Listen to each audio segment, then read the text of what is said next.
Greetings and welcome to Miles More Motivation, the show that is designed to give you more happiness, fulfillment, and obviously a little bit of motivation. In this episode today, we're going to talk about 3 changes you must make if you want to be happier. Look, if you're the kind of person right now who is always happy, like always happy, always happy, this video might not be for you, and I'd probably like you to DM me your secrets, because this video is really for people. If you find that some days you feel great and other days you don't feel so great, I'm going to share with you 3 really practical changes that if you make these changes, these are changes I've made in my life, these are changes that my clients have made, these are things that are so fundamentally simple that you can literally watch this video and implement them straight away. And they're virtually, if you do them and make them a ritualized process, are virtually guaranteed to make you happier. Now, before I kind of get into that, I want to kind of start by telling you a story and tell you where this all kind of came from. Those of you who've been watching my videos for a while will know that, I grew up to a beautiful single mum, raised on a council estate in Birmingham. Dad wasn't there. And in my kind of early teenage years into my early 20s, I kind of carried around this chip on my shoulder, this kind of bad attitude that said the world's dealt me a bad hand, things are never going to be good for me, my dad kind of left, so that means I'm not good enough, and kind of blamed the world and circumstances around me when things didn't go well. And what was interesting is eventually things started to go well. I landed a job doing sales, traveling around the country, and things were starting to go really well for me. Economically, I was earning more money than, my friends were earning 2-3 times what they're earning, going on glamorous parties and sort of going on amazing end of year. The company I work for paid for us to go on these amazing end of year parties in Las Vegas and Hawaii and Singapore, incredible. But yet still, I was not happy. So for me, I started to search. I started to look for answers. I started to get into personal development and started to figure out that actually, which is a cliche, but often cliches are cliches for a reason because they're truths, right? I started to realize that happiness truly was an inside job. And I started to read books and attend seminars and study life coaching and NLP. And I started to realize that actually I was seeking happiness on the outside, but actually happiness was ultimately on the inside. And I had a lot of work I needed to do. And it was at first it was a painful realization that I'd spent all those years seeking all those external accomplishments, thinking it would make me feel what I wanted to feel. But in actual fact, happiness is just an emotion, and emotions are inside of us. When you go on holiday and all of a sudden you feel good, it's not the holiday result that makes you feel good. You decide that you're on holiday, that means you must feel good. You make the decision on Christmas morning to feel excited. You make the decision to feel excited because, you're going out on that trip you've been longing to go on for months, right? It's all a decision.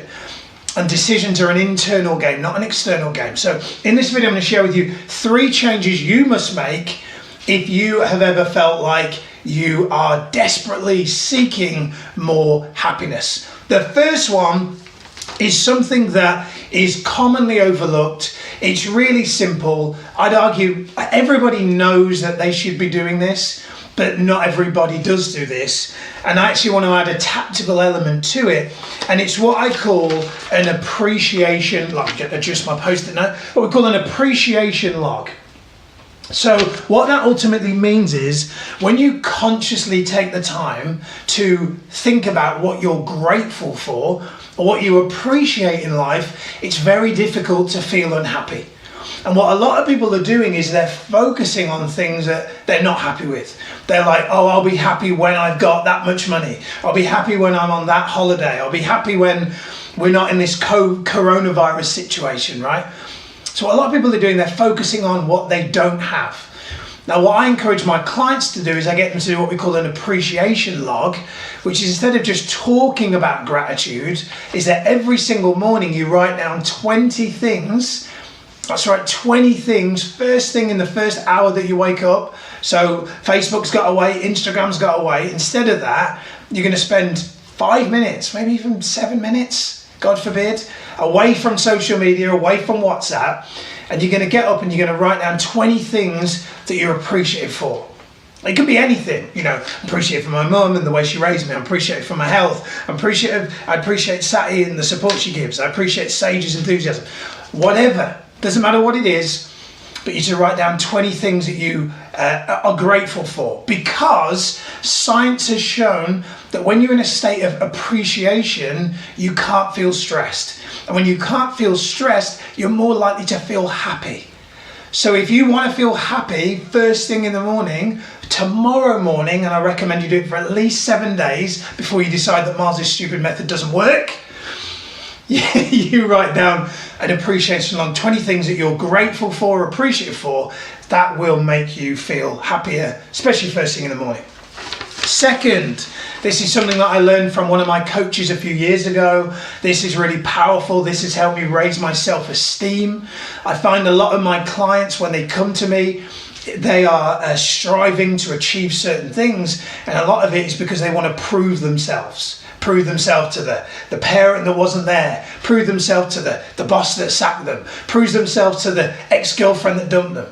Many people are striving to prove themselves to somebody else, and they think that once they've proved themselves enough or worthy, they're going to feel happy.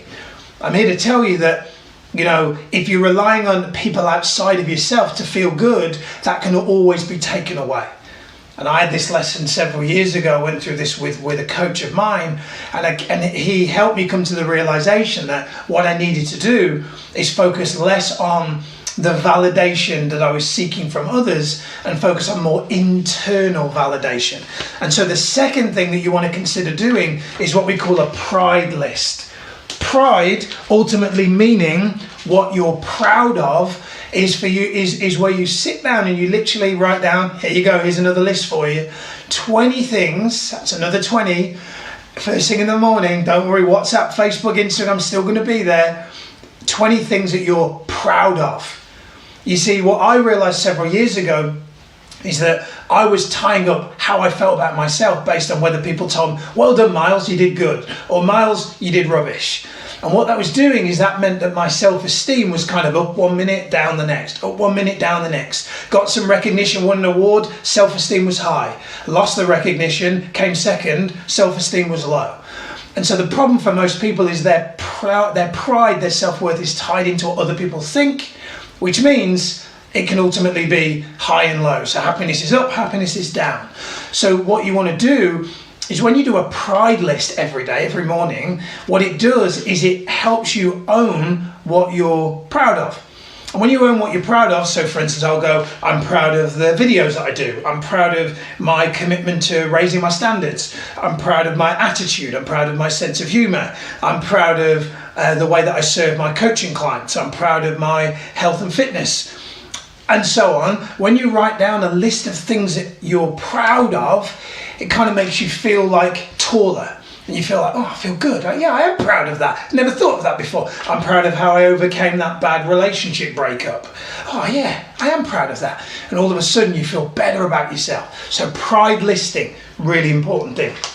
Last one, really simple, really common sense, but not necessarily common practice, is you need hourly heart rate spikes. It is scientifically proven that you can't feel stressed or unhappy or worried or anxious if your heart rate is elevated. Now when I say elevated, I wear a Fitbit on my wrist which shows me my heart rate. It's scientifically proven the heart rate above 100 is putting you in a zone where stress levels come down, positive feelings are up, so you're going to feel happier. So what you want to do is every hour put a reminder on your phone, if you're working at a desk, to change your heart rate. If you're working in an office, just kind of get up and jump around, go to the toilet, do it in front of your desk. Don't worry what people think. The fact is you're focusing on making yourself feel good, because that is your most important thing. How you feel about yourself, there's nothing more important than that. Heart rate spikes, don't need more talking about that, really important. So that's it. I hope you've enjoyed this video. If you have,